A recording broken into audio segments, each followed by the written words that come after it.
கிறிஸ்துவில் பிரியமுள்ள சகோதரர்கள், தாம் மெஸ்ஸியா என்பதை எவரிடமும் சொல்ல வேண்டாம் என்று இயேசு சொன்னார். தாம் யார் என்பது ஒரு நகரத்தில் இருக்கிற ஏர்போர்ட் விமானத்தளம், விமானத்தில் ஏறுறதுக்காக தங்களுடைய டிக்கெட்டை எல்லோரும் பரிசோதித்து உள்ளே போய் கொண்டிருந்தார்கள். அப்போது ஒரு பெரிய மனிதர் வந்தார். அவர் அந்த நகரத்தில் பெருங்குள்ளி. எனவே எல்லோரும் வரிசையில் நின்று கொண்டு தங்களுடைய டிக்கெட்டுகளை பரிசோதித்து கொண்டிருந்தார்கள். செக்இனுக்கு அவங்க ரெடியாக இருந்தாங்க. இந்த பெரிய மனிதர் என்ன பண்ணார்னா, அந்த பெருங்குள்ளி வரிசையில் நிற்காமல் நேராக போய் அந்த சோதிக்கின்ற அந்த பணிப்பெண்ணிடத்தில் செக்இன் டெஸ்கில் போய் நின்றுட்டு தன்னுடைய டிக்கெட்டை சொன்னாங்க. அவங்க என்ன சொன்னாங்க, போய் பின்னாடி வரிசையில் நிலுங்க அப்படின்னு. நான் யார் என்று தெரியுமா அப்படின்னு இந்த ஆள் கேட்டார். அந்த அம்மா கவனிக்காமல் இருந்துச்சு.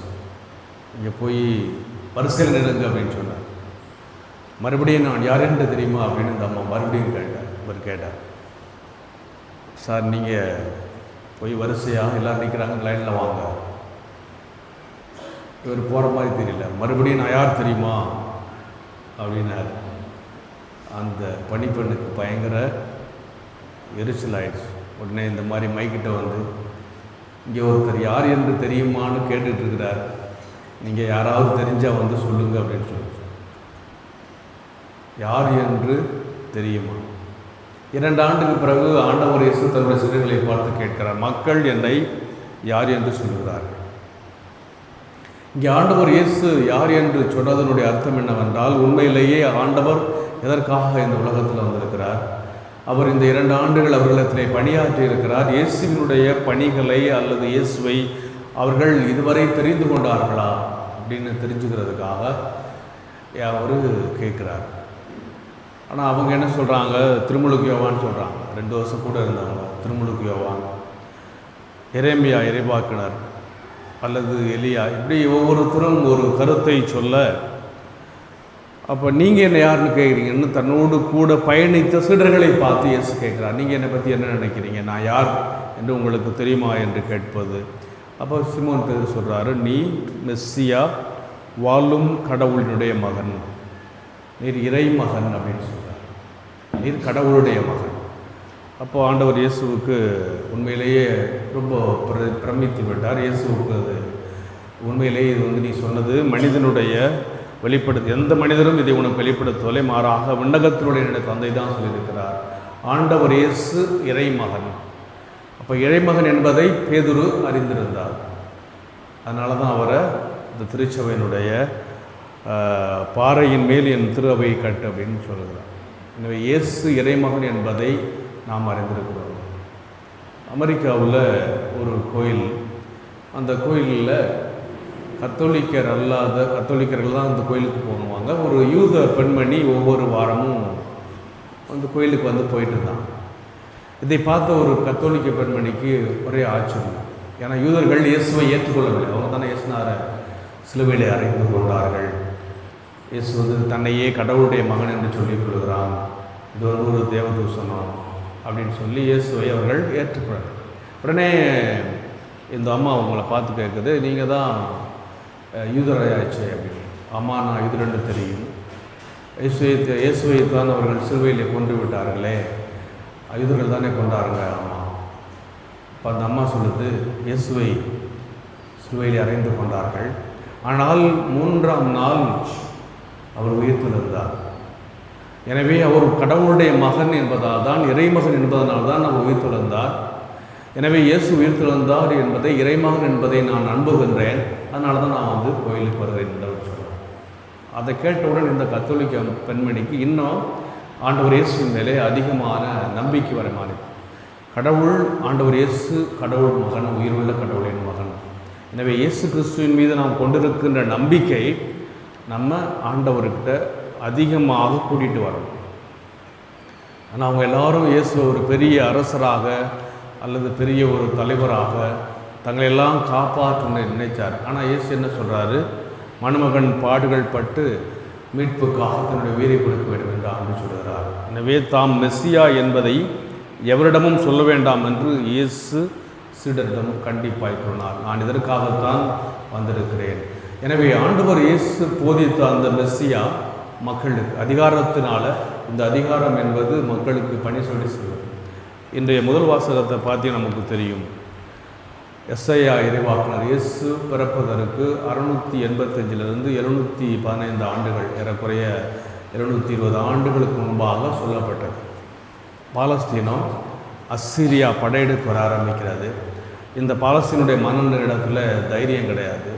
அப்போ இவன் என்ன செய்கிறான்? பக்கத்தில் இருக்கின்ற எகிப்து நாட்டோடு நாம் உறவு வச்சுக்கலாம், சப்போர்ட் வாங்கிக்கலாம், கூட்டணி கட்சி மாதிரி கூட்டுக்கலாம் என்று சொல்லி அவன் நினைக்கிறான். காரணம் என்னவென்றால், அங்கிருந்த அதிகாரிகள் கடவுளுடைய வார்த்தையை கேட்கல, கடவுளை ஏற்றுக்கொள்ளவில்லை, கடவுளுக்கு அவர்கள் பிரமாணிக்கமாக இல்லை.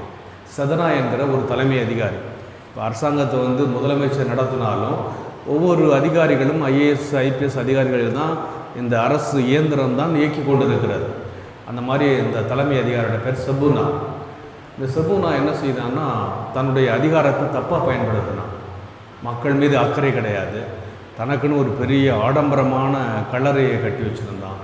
இந்த மாதிரியெல்லாம் இவன் இருந்ததுனால மக்கள் மீது அக்கறை இல்லாதனால இப்போ கடவுள் என்ன செய்கிறாரு? எசையா வழியாக உன்னை நான் பதவியேற்று தூக்க போகிறேன், உன்னை கவிழ்க்க போகிறேன். இலக்கியாவின் மகன் என் ஊழியனுமாக எலியாக்கிமை நான் அழைத்து அவனுக்கு உன் அங்கியை அவனுக்கு உடுத்தி உன் கட்சியை அவன் இடுப்பில் கட்டி. அங்கிங்கிறது அதிகாரத்தினுடைய ஒரு அடையாளம். கச்சை என்பது அவர் உடுத்திருக்கின்ற அவனுடைய பொறுப்பு. உடுத்தி உன் அதிகாரத்தை அவன் கையில் ஒப்படைப்பேன். அப்போது உன்னுடைய பதவி போயிடும். எலியாக்கிம் தான் இனிமேல் இந்த தலைமை அதிகாராக இருப்பான் என்று சொல்லி, அந்த தலைமை தன்னுடைய பொறுப்பை உணராமல் தன்னுடைய அதிகாரத்தை தவறாக படுத்திய செதனாவை பற்றி இந்த முதல் வாசகம். தாவீதின் குடும்பத்தாருடைய திறவுகோல். இங்கே திறவுகோளுங்கிறது அதிகாரம். தாவீது அரசனுடைய வம்சாவளியில் இருந்த திறவுகோல், அவன் தொழில் வைப்பேன். இப்போ இங்கே ஒரு மனுஷன் தன்னுடைய அதிகாரத்தை சரியாக பயன்படுத்தாததுனால கடவுள் எசையா வழியாக அவன்கிட்ட அதை தூக்குறார், அதை பறிக்கிறார். அங்கே பேதுரு பலவீனமானவன், அவர்கிட்ட சாவியை கொடுக்கிறார். சாவி என்பது அதிகாரம், அதனுடைய உரிமை. எனவே உன் பெயர் பேதுரு, பாறை.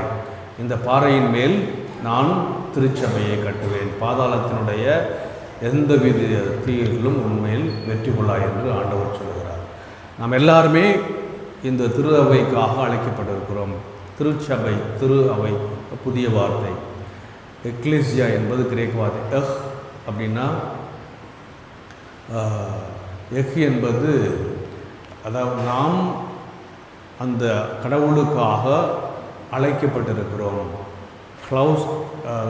கிளவுசியா என்பது அழைத்தல். கடவுள் நம்மை ஒரு குழுமமாக அழைத்திருக்கிறார். நம்ம எல்லாரும் கடவுளுடைய பிள்ளை அழைக்கப்பட்டிருக்கிறோம். எனவே அழைக்கப்பட்டிருக்கின்ற நாம் அவருக்கு, அவருடைய குரலுக்கு செவிமடுத்து அவர் விரும்புகின்றபடி நாம் வாழ்கின்ற பொழுது கடவுள் நம்மை ஆசீர்வதிப்பார், கடவுள் நம்மை விருந்தப்படுத்துவார். அதனால் அவன் அழைப்புக்கேற்க வாழவில்லை, தூக்குறார். இங்கே பேதுரு பலவீனமாக இருந்தாலும் திருச்சபையினுடைய தலைவராக இருக்கின்றார்.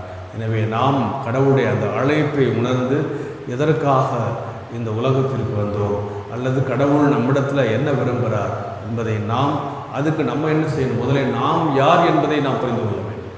ஆண்டவரே சீடர்களை பார்த்து மக்கள் என்னை புரிஞ்சுக்கிட்டாங்களா? என்ன அவர்கள் புரிந்து கொள்ளவில்லை. மனுவர்கள் பாடுகள் பாட்டு மீட்பு அடைய வேண்டும் என்று அவர்கள் வெளிப்படுத்துகிறார். எனவே நம்ம எல்லாரையும் கடவுள் அவருடைய பிள்ளையாக இருப்பதற்கு அழைத்திருக்கிறார்.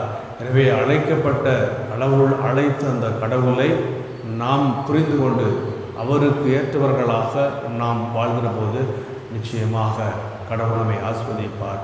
எனவே அழைத்த கடவுளுக்கு நாம் செவிமடுத்து என்னுடைய பிள்ளைகளாக இருக்க வரம் கேட்டு பலியில் இணைந்து ஜெபிப்போம்.